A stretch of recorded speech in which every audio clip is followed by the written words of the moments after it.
Good morning चूतियों। सुबह के बज रहे हैं 3:30 3.30 एंटी मेरिडियन। हिंदुओं के शनि महाराज, मुसलमानों के इब्लीस एंड क्रिश्चियनिटी वाले सेटन का समय चालू हो चुका है। आधा घंटे पहले, आधा घंटे बाद चालू होगा ब्रह्मा का मुहूर्त ब्रह्म मुहूर्त। तो आज मैं अर्ली मॉर्निंग में उठ गया हूँ, earlier than the earliest morning. 3 बजे मेरी नींद खुल जाया करती है काफ़ी बार रात के 2:30-3 बजे मैं उठ जाया करता हूँ।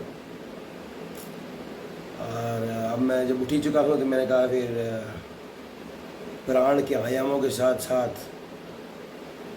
योगा के आसन फासन कर थोड़ा शासन किया जाए खुद के शरीर पर। बाकी तो क्या है, डीपर्सनलाइज इंसान जो होता है उसके शरीर पर कोई भी शासन कर लेता है, मगर प्राण जो होते हैं, जिसको बोलते हैं vital energy force, driving force, soul, atman, हवा, तो उसको जब उसके आयामों को जब प्रैक्टिस किया जाता है योगा के आसनों के थ्रू, ब्रीदिंग प्रैक्टिसेस के थ्रू, तो अपने खुद के शरीर पर शासन किया जा सकता है। अल्लाह का जो तख्त होता है उस पर कोई भी नहीं बैठता, सिर्फ वही बैठता है जो उसकी आत्मा होती है। सिर्फ आत्मा ही विराजमान होती है अल्लाह के तख्त पर। उस आत्मा के साथ दूसरी आत्माएं नहीं चिपकती हैं, आत्मा डीपर्सनलाइज नहीं हो पाती है। सिर्फ आत्मा खुद अपने शरीर पर बैठती है और अपने शरीर पर शासन करती है। तो खाली पेट पानी पीना चाहिए, सेहत के लिए अच्छा होता है, ऐसा सुनने में आया है।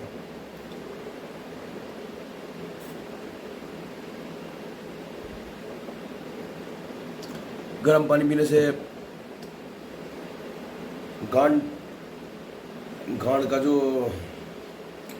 गोश्त होता है वो एजिटेट हो जाता है। ऐसी गलत बात है। गांड के अंदर गांड जो स्मॉल इंटेस्टाइन और लार्ज इंटेस्टाइन होती है उस पर प्रेशर पड़ता है, वो फ्लश आउट हो जाती है फटाफट। वो गांड ढीली हो जाती है, मतलब शरीर ढीला हो जाता है, हल्का हो जाता है थोड़ा।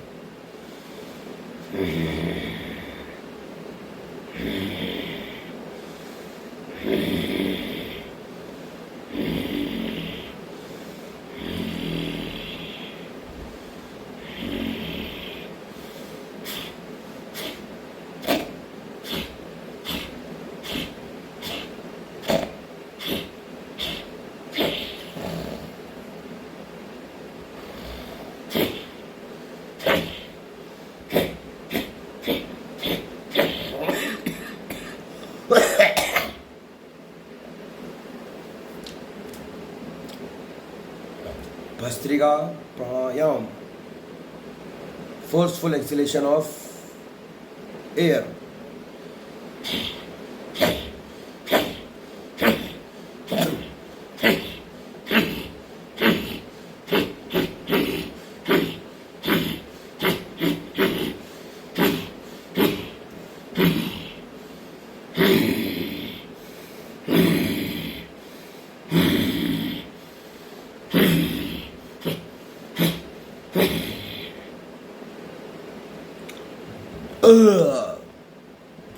मेरा पेट बोल रहा है कि बहुत हो गया, आप छोड़ो, बस बहुत है, काफ़ी है आज के लिए, इतना ही काफ़ी है।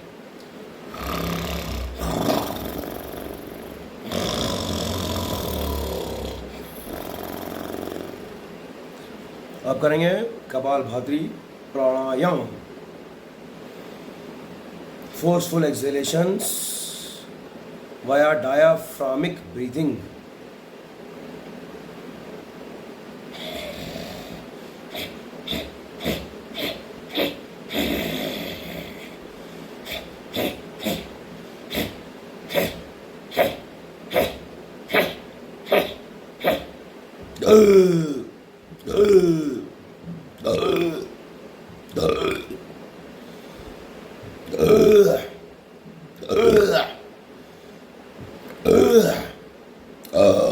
रात का खाना पच रहा है।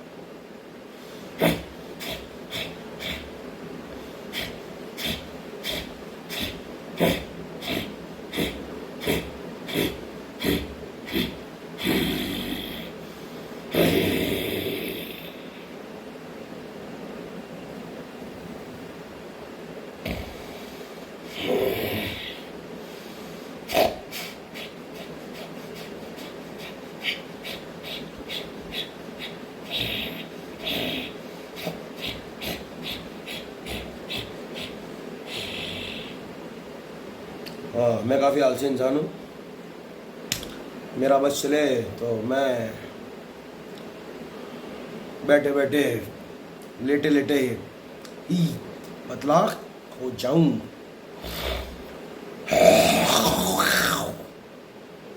अब करेंगे अनुलोम विलोम प्राणायामम, वो भी बिना हाथों का यूज़ किए। ये जो हाथ हैं, ये वाले हाथ, इनका यूज़ किए बिना करेंगे अनुलोम विलोम। कैसे करेंगे? थोड़ी प्रैक्टिस चाहिए। लेफ्ट नाक से लेफ्ट नोस्ट्रिल से लेफ्ट नोस्ट्रिल को दबाकर राइट नोस्ट्रिल से ब्रीदिंग करेंगे। फिर जब ब्रीदिंग हो जाएगी, इनहेलेशन एंड एक्सहेलेशन, फिर राइट नोस्ट्रिल से राइट नोस्ट्रिल को बंद करेंगे, फिर लेफ्ट नोस्ट्रिल से करेंगे ब्रीदिंग। यह अनुलोम विलोम आलसियों का जो अनुलोम विलोम है, आलसी लोगों का अनुलोम विलोम, जिसमें हाथों का कोई यूज़ नहीं होता। उसमें जो अनुलोम विलोम की शक्ल होती है वो थोड़ी अजीब होती है, बट शक्ल जाए गांड बनाने।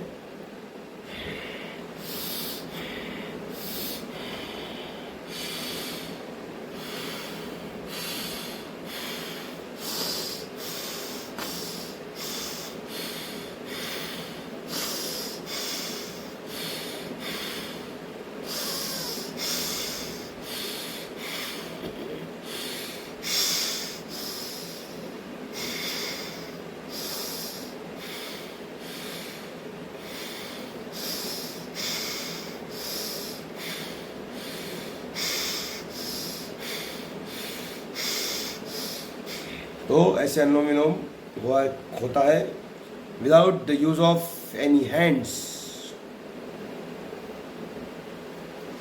लेफ्ट नाक से लेफ्ट नाक को दबाया जाता है। ऐसे ये होती नाक,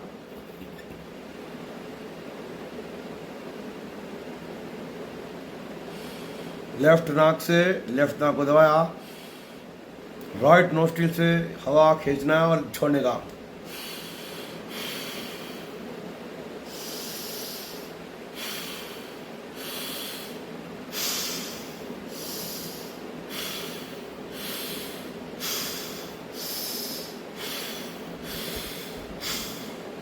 तो आलसी लोगों का अनुलोम विलोम प्राणायाम ऐसे होता है। कैसे करें? करते हैं।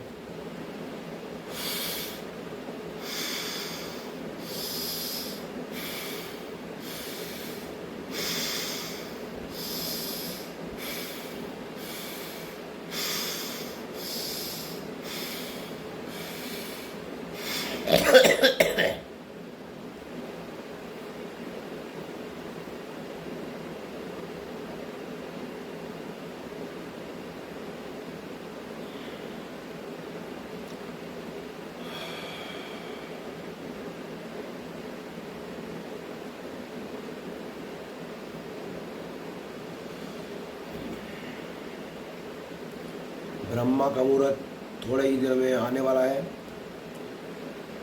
ब्रह्मा के मुहूर्त में करेंगे भ्रामरी प्राणायामम। आँखों को हल्का सा बंद दबाएंगे, प्रेस करेंगे, एक ऊपर खोपड़ा, एक नीचे लाइन, फिर कान के अंदर अंगूठा। दिमाग तक किसी भी तरीके का कोई डिस्टर्बेंस ना पहुँचे, इसलिए कानों और आँखों को अच्छे तरीके से सील पैक कर दिया जाता है। नाक को पैक नहीं कर सकते, क्योंकि नाक को पैक कर देंगे और मुंह को भी पैक कर देंगे तो वाइब्रेशंस प्रोड्यूस करने के लिए जो इनटेक इनहेलेशन ऑफ हवा करना पड़ता है वो नहीं हो पाएगा। इसलिए सांस लेंगे और सांस को, एयर को वाइब्रेशन एनर्जी में कन्वर्ट करेंगे वाया नेसल कैविटी एंड खोपड़ा।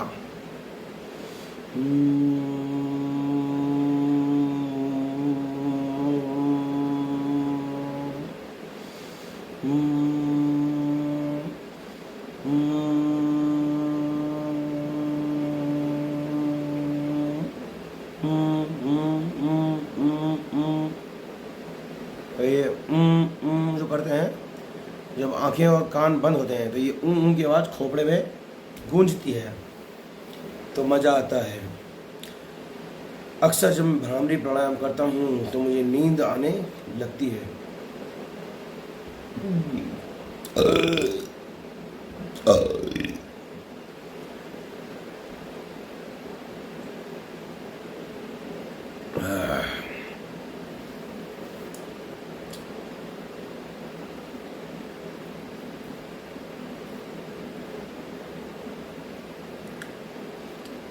मूछें ऊपर और नीचे जो होती हैं, मूछें जिनकी मूछें होती हैं वो ऊपर भी कर सकते हैं, वैसे उसे ऐसे ऊपर भी कर सकते हैं और नीचे भी कर सकते हैं, और नहीं तो बीच में भी कर सकते हैं ऐसे। बस जिनकी मूछें होती हैं वही कर सकते हैं, जिनकी होती ही नहीं है वो कुछ नहीं कर सकते। जिनकी होती हैं वो ऊपर नीचे बीच में कहीं भी कर सकते हैं।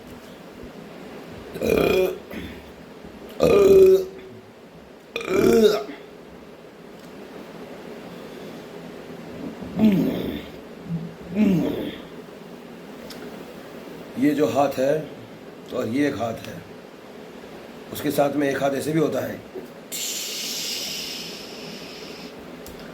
एक मूवी देखी थी मैंने, उसका नाम था डॉक्टर स्ट्रेंज। उसमें जो डॉक्टर स्ट्रेंज था वो नेपाल जाता है और नेपाल में उसे एक गंजी टकली लड़की मिलती है, और वो लड़की उसके छाती पर एक हाथ मारती है और वो उड़ के पीछे जाता है।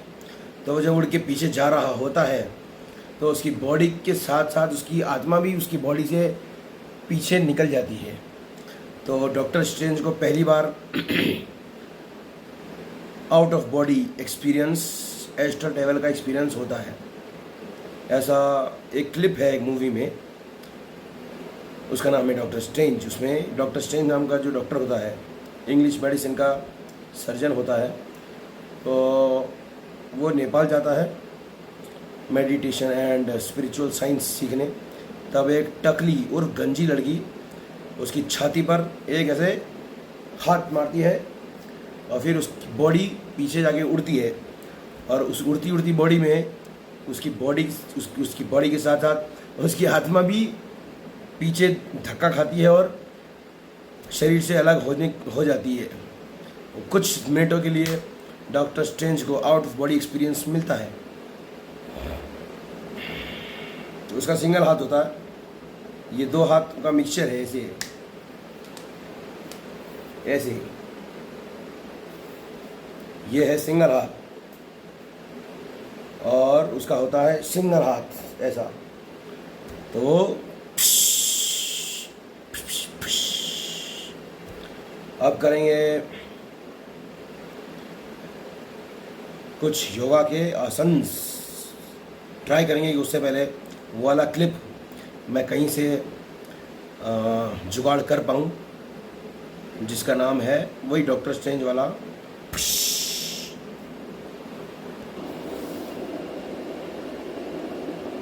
ताकि दुनिया को और देख सको, जान सको। और अब जब तुम्हें दुनिया को समझने का मौका मिला है, तुम उसे मानने से इनकार कर रहे हो? हाँ, मैं नहीं मानता, क्योंकि मैं चक्र और ऊर्जा और आत्मा जैसी परियों की कहानियों में विश्वास नहीं करता। आत्मा नाम की चीज नहीं होती। हम हार्ड मास के बने हैं, उससे ज्यादा कुछ नहीं। हम बस एक बड़े ब्रह्मांड के अंदर पल भर के लिए जन्मे छोटे से कण हैं। तुम खुद को कमजोर समझते हो। ओह, आपको लगता है आप मुझे समझती बिल्कुल नहीं, पर मैं आपको पूरी तरह समझ गया हूँ। ये देखो, इसकी बॉडी के साथ इसकी आत्मा भी बात चली गई। भोस्टी की लौड़ी, out of body experience astral travel, आत्मा के होने का सबूत इस आदमी को एक हाथ से ही पता पड़ गया, मेरे को धतूरे खाने पड़ गए। तुम्हारी आत्मा को तुम्हारे शरीर से बाहर धकेल दिया। चाय में क्या था?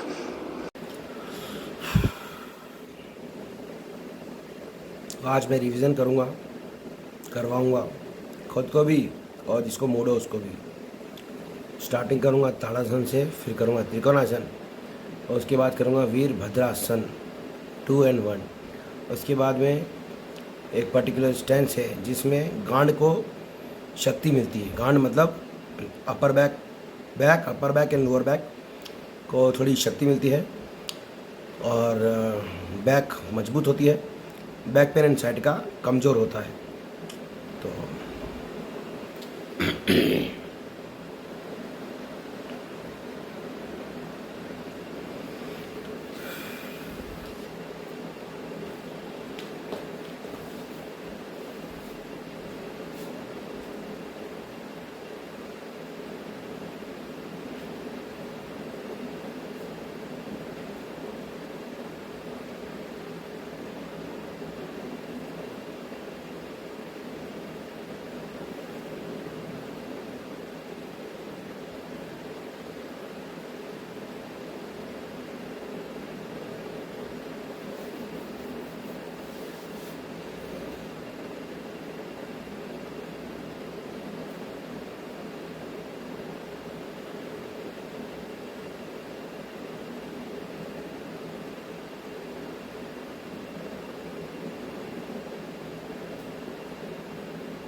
जो आगे वाला फीट है ये इसको जमा के रखने का है नीचे, क्योंकि अभी पूरी दुनिया का भार कंधों पे आने वाला है थोड़ी देर में, तो उसके लिए ग्राउंडिंग बहुत जरूरी है। लेफ्ट फीट जो आगे है उसको ऐसे पहले एक बंद टाइट करने का, ऐसे फिर नीचे दबाने का, फिर छोड़ देने का, तो जो माउंट है अर्थात पर्वत वो अच्छे से चिपक जाएंगे नीचे, तो ग्राउंडिंग मजबूत होगी। क्योंकि अभी थोड़ी देर में पूरी दुनिया का भार ऊपर आने वाला है, तो इसलिए पैर जमाना जरूरी है। क्योंकि ऊपर भार आ जाएगा तो गांड डगमगा जाती है, गांड के साथ साथ पैर भी डगमगा जाती है, इसलिए ग्राउंडिंग बहुत जरूरी है। फोकस आगे वाले फीट पे होना जरूरी है।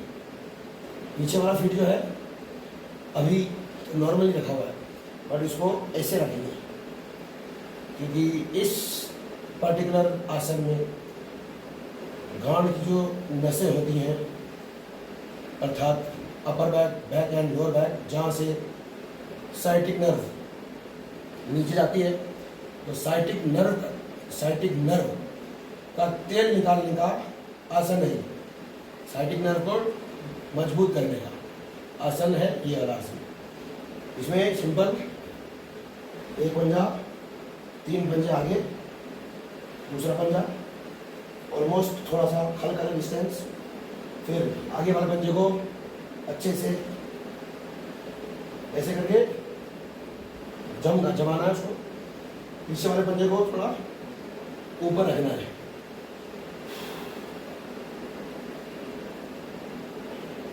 ऊपर रखने के बाद जब पीछे झुकते हैं, ऊपर रखने के बाद जब प्रेशर नीचे लाते हैं तो जो एड़ी को नीचे करते हैं अर्थात हील को, ये जो साइटिक नर्व है इसी गांड में जाती है, इसका तेल निकल जाता है। साइटिक नर्व मजबूत होती है तो साइटिका का पेन कम हो जाता है। वो हाथ ऐसे करने पड़ते हैं, ऐसे करके ऊपर करने पड़ते हैं, तो ऊपर ऐसे बैलेंस बनाना पड़ता है। पूरी दुनिया का भार, दुनिया का नहीं सॉरी सूरज का भार, फर्मामेंट वाले सूरज का भार ऐसे लेना पड़ता है। आगे वाले फीट पर फोकस बैलेंस, पीछे एड़ी हवा में ऐसे, तो बाद में एड़ी को नीचे करते हैं और दोनों उंगलियों को ऐसे करते हैं। तो जो ये स्ट्रेच है, पीछे वाले पैर का जो स्ट्रेच है एड़ी को नीचे करने वाला, उससे साइटिक नर्व की तेल मालिश हो जाती है बिना तेल लगाए। दिस पर्टिकुलर आसन is very good for sciatica. This is my personalised experience.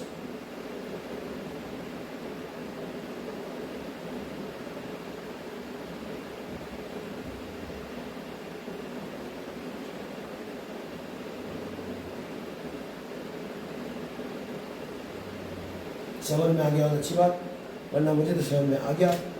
बाकी दुनिया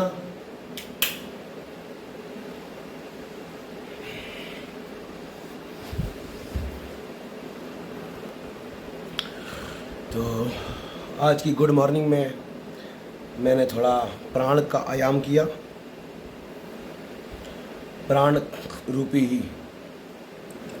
वाइटल एनर्जी, ड्राइविंग फोर्स, आत्मन, सोल, जो कि हवा के रूप में शरीर में बहती है, उसको आराम देने की जगह उसका आराम हराम किया, प्राण का आयाम किया, बहुत सारे किए।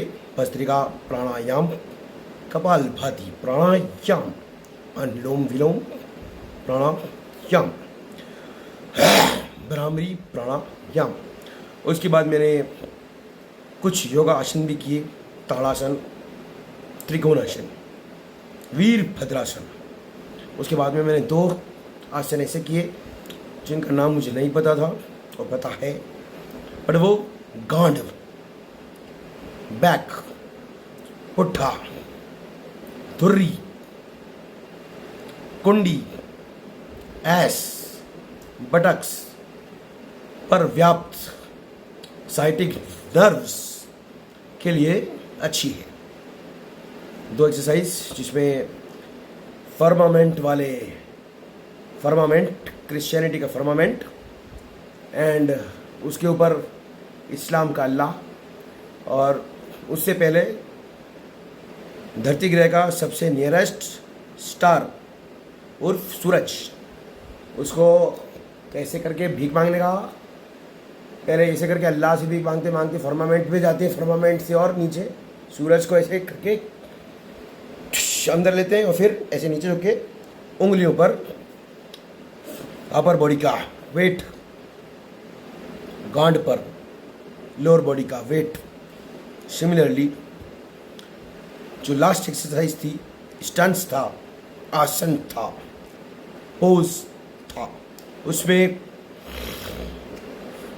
अपर बॉडी का वेट फ्रंट लेग के फ्रंट फीट पर एंड लोअर बॉडी में जो पिछला पैर है उसकी हील हवा में और धीरे धीरे उस हील को प्रेस करना है, जिससे कि राइट साइड की जो साइटिक नर्व है उसका बिना मालिश किए मसाज हो जाए वाया स्ट्रेचिंग।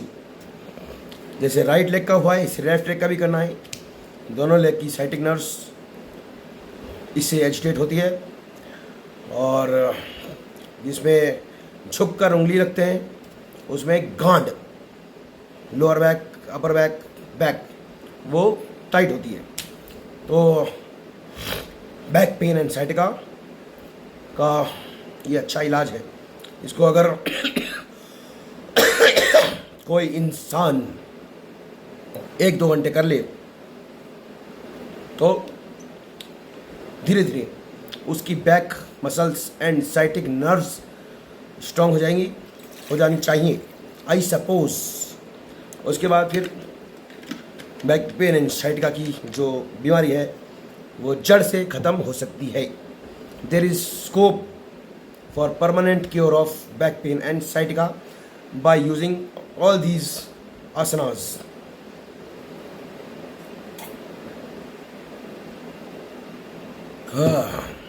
चलो आज इतना ही कर सकते हैं। अब मैं डॉक्टर स्ट्रेंज वाली मूवी को कंटिन्यू करूं। Good night, good morning in advance, good morning in advance and good night for me, because कभी कभी मैं सुबह नाश्ता करने के बाद भी सोता हूँ। हाँ।